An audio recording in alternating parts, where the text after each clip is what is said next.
শুধুমাত্ৰ পাথাৰকান্দি নয়, শীঘ্ৰই গোটা বৰাক উপত্যকায় শুৰু হবে উচ্ছেদ অভিযান। পাথাৰকান্দিত এভিকশনৰ সম্ভাৱনা আছে, আমি বনাই আছো প্ল্যান। আর বরাক ভ্যালি পাথারকান্দি বলিতে নয়, বরাক ভ্যালিতে এভিকশন হবে।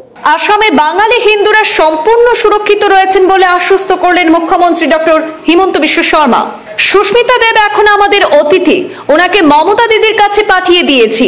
সাংসদ সুস্মিতা দেব সম্পর্কে মন্তব্য মুখ্যমন্ত্রী। সুস্মিতা দেবক আমি এতিয়া পশ্চিমবঙ্গলৈকে পঠাই দিলো। She is now our guest, so we'll respect her as a guest.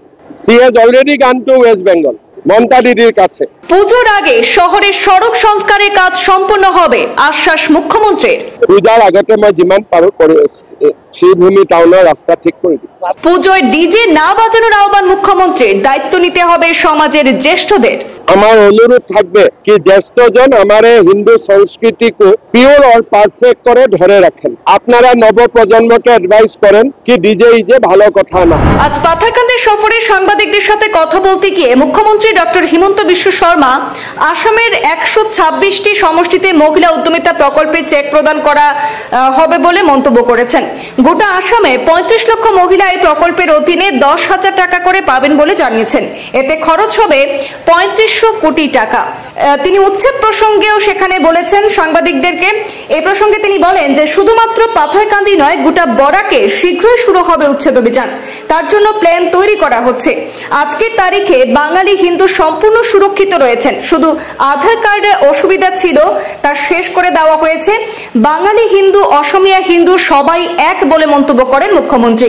মুখ্যমন্ত্রী বলেন বরাক উপত্যকায় থেকে বাংলাদেশের রেডিও শুনলে হবে না, বরাক উপত্যকায় থেকে ভারতের রেডিও শুনতে হবে বলে মন্তব্য করেন। কি আছে জিজ্ঞাসা করুন।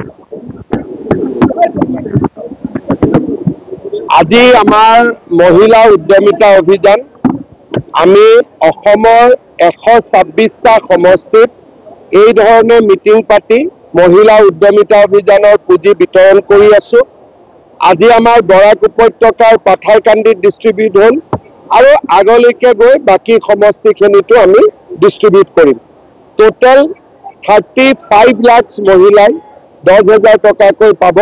3,500 crore rupees এই স্কিমৰ জন্য আমি খরচা করব। পাথারকান্দিত এভিকশনের সম্ভাবনা আছে, আমি বনাই আছো প্ল্যান।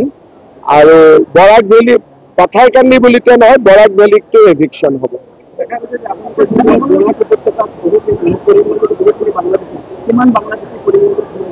কিমান আর মই ইমানটো হিসাব করতে থাকা নাই, কিন্তু ডেইলি তো বাংলাদেশে ধরিয়ে আছো। মানে আপোনালোককতো এছপিয়ে সদায় জনাই থাকে, আমিতো ডেইলিটো বাংলাদেশে ধৰিয়ে আছো। আৰু নধৰাকৈ কিমান সোমাই আছে, চবতো পুলিচে ধৰিব নোৱাৰে। বাঙালি হিন্দু 100% সুরক্ষিত আসামে। আমি সিএম হওয়ার পরে বাঙালি হিন্দুর কি অসুবিধা হয়েছে বলেন। খালি আধার কার্ডটার প্রবলেম ছিল, ওইটাও তো আমি সলভ করে দিলাম। এখন বাঙালি হিন্দু, আসামিয়া হিন্দু, মোটামুটি সবাই হিন্দু, এই ডেফিনেশনটাই খারাপ। একটা বাঙালি হিন্দু, গুজরাটি হিন্দু, তামিল হিন্দু, আসামিয়া হিন্দু, এই ডেফিনেশনটাই খারাপ। সবাই হিন্দু এক। এইবিলাক সব মই মোৰ ওপৰত আৰোপ মই কৰি আছো। সব আমিতো এটা কথা কৈ আছো যে যি মুছলমানে ভাৰতক নিজৰ দেশ বুলি ভাবে তেওঁতো আমাৰ লগত আছে। প্ৰব্লেমটো হৈছে যে ভাৰতৰ কানুন, ভাৰতৰ সংস্কৃতি গোটেইবিলাক মানিব লাগিব, তেতিয়াহ'লে কোনো প্ৰব্লেম নাই। আপুনি বৰাকত থাকিব, বাংলাদেশৰ ৰেডিঅ' শুনিব, এইটোতো নহ'ব, হয়নে নহয়? গতিকে বৰাকত থাকিব, ভাৰতৰ ৰেডিঅ' শুনক, আপুনি ভাৰতীয়।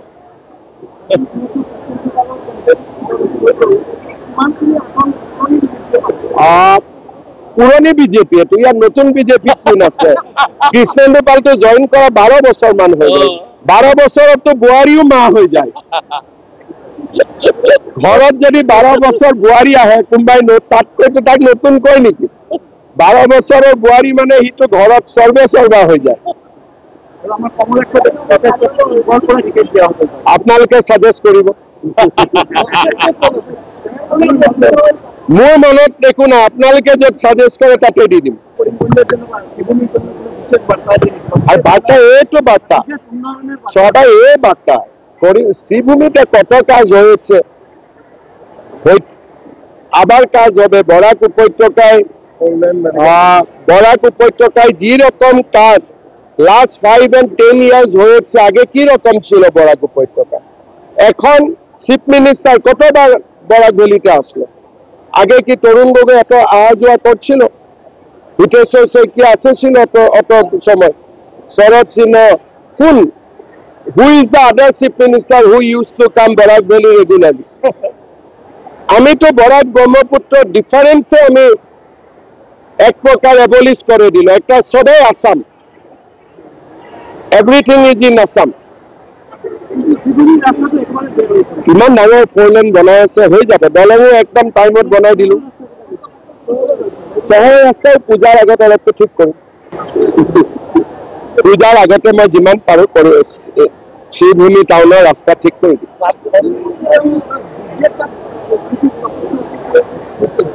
এইটো ভাল নহয় ডিজে ওলোৱা পূজাতটো মাৰ মন্ত্ৰ হ'ব লাগে মাৰ অৰ্চনা হ'ব লাগে কিন্তু মই মৰেল পুলিচিং কৰিলে বেয়া হবে সমাজের জ্যেষ্ঠজনে ওইটা নির্ণয় নিতে হবে কেন আমি if I start মরেল policing public আমাকে খারাপ পাবে এইটা জ্যেষ্ঠজনের দায়িত্ব আমার অনুরোধ থাকবে কি জ্যেষ্ঠজন আমার হিন্দু সংস্কৃতিকে পিওর और পারফেক্ট করে ধরে রাখেন আপনারা নবপ্রজন্মকে অ্যাডভাইস করেন কি ডিজে ইজে ভালো কথা না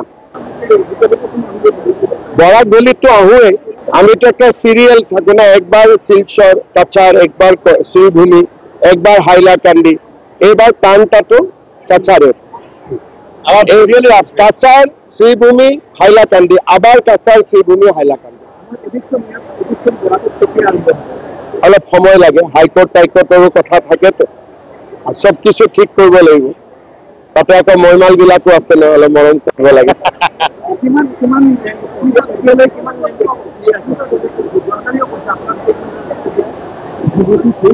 সুস্মিতা দেৱক আমি এতিয়া পশ্চিমবংগলৈকে পঠাই দিলো she is now our guest so we'll respect her as a guest she has already gone to West Bengal মমতা দিদির কাছে